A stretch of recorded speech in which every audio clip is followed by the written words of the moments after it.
आप सभी अच्छी तरह से जानते हैं कि 1938 को एक इंश्योरेंस एक्ट पास किया गया और एक इंश्योरेंस बिल लाया गया जिसमें इंश्योरेंस से रिलेटेड नियम और कानून थे, जिसको लागू किया गया था 1 जून 1939 को 1939 को। उसके बाद 1999 में 1999 में IRDA एक्ट पास किया गया और एक IRDA गवर्नमेंट की संस्था बनाई गई जो इंश्योरेंस की जितनी भी कंपनियां हैं उन सब की क्रियाकलाप पर नज़र रखती है, उनको रेगुलेट करती है। उसके बाद बीच बीच में इस पर संशोधन किए गए, इंश्योरेंस एक्ट में बहुत बार संशोधन किया गया और अब 2024 में जो बजट पेश होने वाली है, इंडिया के फाइनेंस मिनिस्टर निर्मला सीतारमन जो बजट पेश करेंगी उसमें भी इंश्योरेंस एक्ट 1938 में कुछ संशोधन है, कुछ बदलाव है और उस बिल को पेश किया जाएगा। उसमें जो प्रमुख संशोधन है उसको आज यहाँ समझेंगे, साथ ही इसका क्या इफेक्ट होगा कस्टमर्स पर और एडवाइजर्स पर इसका क्या इफेक्ट होगा उसको भी ठीक से समझेंगे। लेकिन आगे बढ़ने से पहले आपको बता दूं कि फाइनटेक गाइड कंप्लीटली LIC के एडवाइजर्स को डेडिकेटेड चैनल है। यदि आप LIC के एडवाइज़र हैं और अभी तक आपने इस चैनल को सब्सक्राइब नहीं किया है तो ज़रूर सब्सक्राइब कर लें, साथ ही बेल आइकन को ऑल पर सेट कर दें जिससे जब भी कोई नई वीडियो अपलोड हो तो उसका नोटिफिकेशन आपको प्राप्त हो जाए। साथ ही इसके प्लेलिस्ट को भी आप ज़रूर फॉलो करें, वहाँ आपके लिए अलग अलग ग्रुप्स में उपयोगी वीडियोज़ हैं। चलिए आज के वीडियो में आगे बढ़ते हैं। आप अच्छी तरह से जानते हैं कि लगातार पिछले 2 वर्षों से लगातार कई चेंजेस आए हैं, इंश्योरेंस सेक्टर में बहुत सारे बदलाव आए हैं और ये डिजिटल युग में प्रवेश कर चुका है भारत का इंश्योरेंस मार्केट। और इसी क्रम में ये जो बदलाव हैं, इसी क्रम में इंश्योरेंस फॉर ऑल बाई 2047 के अंतर्गत ये सारे संशोधन किए जा रहे हैं। अर्थात 2047 तक घर घर तक इंश्योरेंस पहुँचाने की योजना है। IRDA और गवर्नमेंट की योजना है कि 2047 तक सभी को इंश्योरेंस मिल जाए, घर घर तक इंश्योरेंस पहुंच जाए।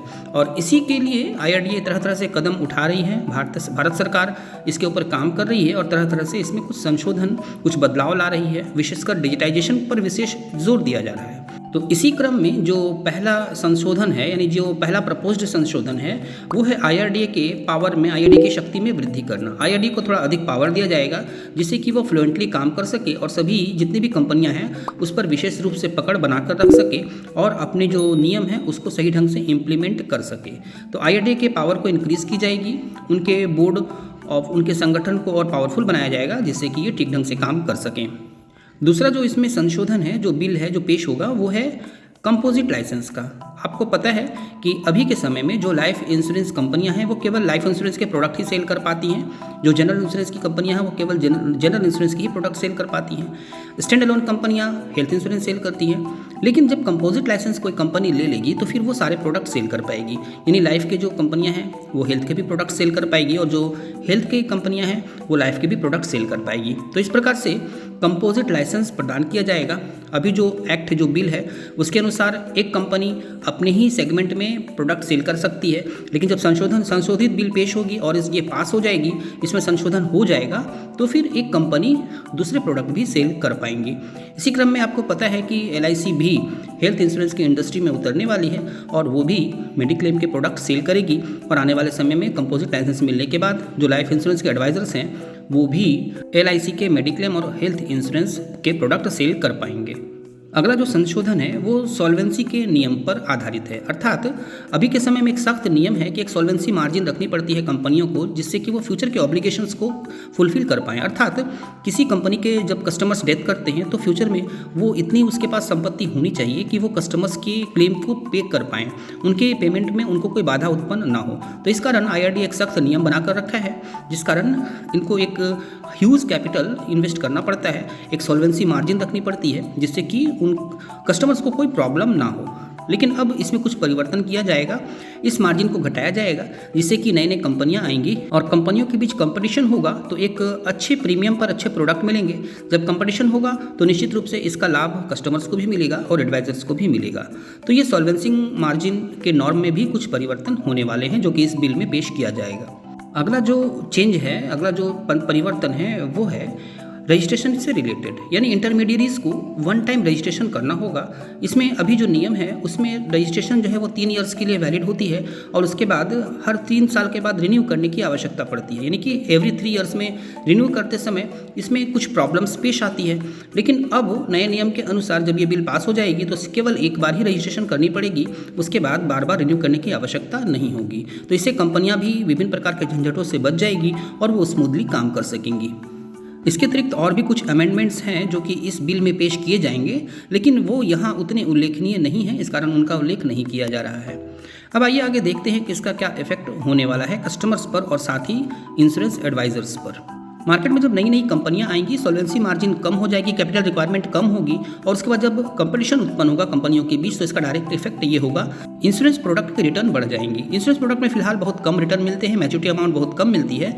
ये मैच्योरिटी अमाउंट पर इसका इफेक्ट होगा और मैच्योरिटी अमाउंट बढ़ाकर दी जाएगी। विभिन्न कंपनियां प्रयास करेंगी कि अधिक से अधिक मैच्योरिटी प्रदान करें, तो रिटर्न पर इसका इफेक्ट होगा और कस्टमर्स को रिटर्न ज़्यादा प्राप्त होंगी। इसके अतिरिक्त कम प्रीमियम पर अधिक इंश्योरेंस प्राप्त होगा। जब कंपटीशन होगा, विभिन्न कंपनियां मार्केट में आएंगी, तो इसका डायरेक्ट लाभ कस्टमर को मिलेगा और कस्टमर को कम प्रीमियम पर अच्छे प्रोडक्ट्स मिलेंगे और उसके रिटर्न भी हाई होंगे, मैच्योरिटी अमाउंट भी बढ़ेगी।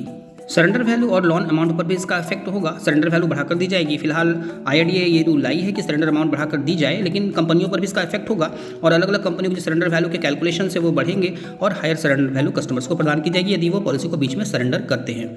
सरेंडर करना एक अच्छा ऑप्शन नहीं माना जाता क्योंकि इससे लाइफ कवर रुक जाती है और कस्टमर को भी नुकसान होता है। तो अब ये डिपेंड करता है इंश्योरेंस एडवाइजर्स को कि वो किस तरह से कस्टमर को समझाते हैं कि वो पॉलिसी को सरेंडर ना करें। अब इंश्योरेंस एडवाइजर्स पर भी इसका असर होगा क्योंकि जब ये अमेंडमेंट बिल पास हो जाएंगे तो उसके बाद बहुत सारी कंपनियां यहाँ पर आएंगी और उनको तलाश होगी नए नए इंश्योरेंस एडवाइजर्स की और उनकी नज़र होगी लाइफ इंश्योरेंस के इंश्योरेंस एडवाइजर्स पर, क्योंकि सबसे ज़्यादा इंश्योरेंस एडवाइजर्स की फोर्स वो LIC ऑफ इंडिया के पास है, life insurance corporation of India के पास है।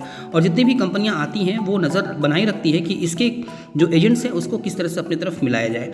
तो इससे कंपटीशन जब उत्पन्न होगा तो निश्चित रूप से कमीशन पर इसका इफेक्ट होगा और इंश्योरेंस एडवाइजर्स को इसका लाभ प्राप्त होगा।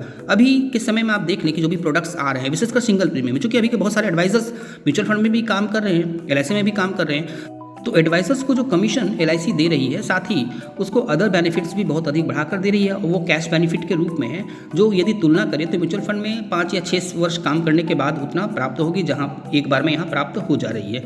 तो इस कारण से ये कंपटीशन जब उत्पन्न होगा तो इसका इफेक्ट एडवाइजर पर भी पड़ेगा क्योंकि उनको कमीशन के रूप में पहले से अधिक राशि प्राप्त होने की संभावना है। तो इस प्रकार से कस्टमर और एडवाइजर्स दोनों के लिए लाभकारी होगा और आने वाले समय में जब डिजिटल युग में LIC कंप्लीटली प्रवेश कर जाएगी या इंश्योरेंस इंडस्ट्री कंप्लीटली डिजिटल युग में प्रवेश करेगी, आने वाले समय आपको पता है कि बीमा सुगम भी लॉन्च होने वाली है ई इंश्योरेंस अकाउंट के रूप में, यानी कि जितने भी इंश्योरेंस होंगे वो सभी डिजिटल फॉर्म में होंगे। जो भी नए प्रोडक्ट आप सेल करेंगे वो सारे इंश्योरेंस प्रोडक्ट्स आपको डिजिटल फॉर्म में रखने होंगे, ई इंश्योरेंस अकाउंट के रूप में रखने होंगे। तो जब बीमा सुगम लॉन्च होगी और सारे प्रोडक्ट्स ई इंश्योरेंस अकाउंट के रूप में होंगे तो ये ज़रूरी है कि आप ऑनलाइन सारे काम करना सीखें। जब ऑनलाइन सारे काम करना सीखेंगे तभी आप इंश्योरेंस इंडस्ट्री में टिक पाएंगे या प्रोग्रेस कर पाएंगे, वरना आप इंश्योरेंस इंडस्ट्री में पीछे रह जाएंगे। और आपको ऑनलाइन काम सिखाने में यह चैनल फाइनटेक गाइड आपकी सहायता करेगी। इसका जो प्लेलिस्ट है आप वहाँ पे जाएँ, वहाँ देखें टेक्निकल और ट्रेनिंग वीडियोज़ का एक ऑप्शन है, आनंदा 2.0 का ऑप्शन है, आनंदा का ऑप्शन है। उन सारी वीडियोस को आप देखें, वहाँ पर ट्रेनिंग लें। इसके अतिरिक्त यदि आप कोई प्रश्न पूछना चाहते हो कैसे आप काम करेंगे इंश्योरेंस इंडस्ट्री में, यदि आपको कोई प्रॉब्लम फेस करनी पड़ रही है ऑनलाइन काम करने में, तो आप प्रश्न कर सकते हैं। आप कमेंट करेंगे तो फाइनटेक गाइड की तरफ से ज़रूर आपके प्रश्नों का उत्तर दिया जाएगा। तो ये सारी चीज़ें तभी होंगी जब आप इस चैनल को सब्सक्राइब करेंगे। यदि आपने अभी तक इसको सब्सक्राइब नहीं किया है तो ज़रूर सब्सक्राइब कर लें। साथ ही इस वीडियो को आप लाइक करना बिल्कुल ना भूलें और प्लेलिस्ट को आप ज़रूर फॉलो करें। Thank you.